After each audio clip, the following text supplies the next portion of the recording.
Hello again.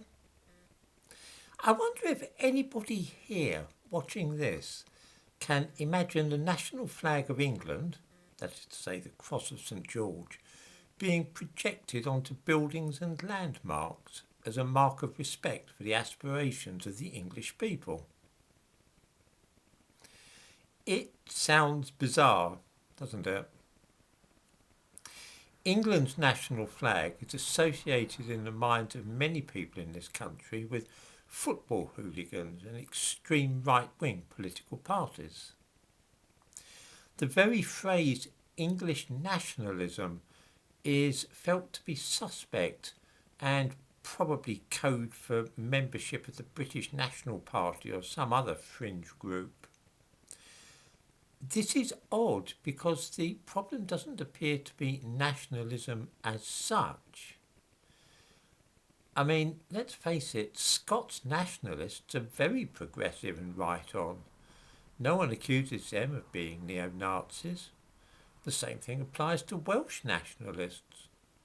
We regard them with some respect. We've seen lately that Ukrainian nationalism also seems to be a good thing, with even Britain's Prime Minister claiming to be proud of Ukrainian nationalism. I wonder if any viewers can readily imagine Boris Johnson saying that he was proud of English nationalism. It doesn't sound likely, does it? I am an English nationalist and make no bones about it. I wonder if anybody remembers a film called The Man Who Would Be King. It was made in 1975 and based on a short story by Rudyard Kipling. It starred Sean Connery and Michael Caine.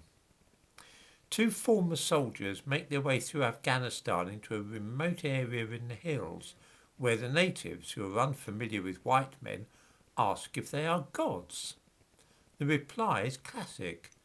Not gods, Englishmen, which is the next best thing.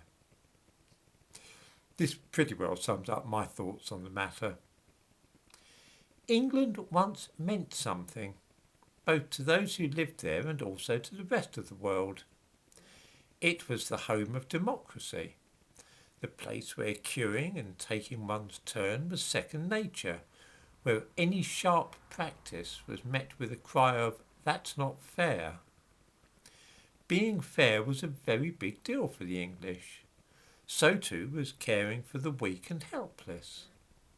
There used to be so many good qualities associated with the English that it would be wearisome to list them all, but I'm sure that viewers will be able to draw up their own mental lists.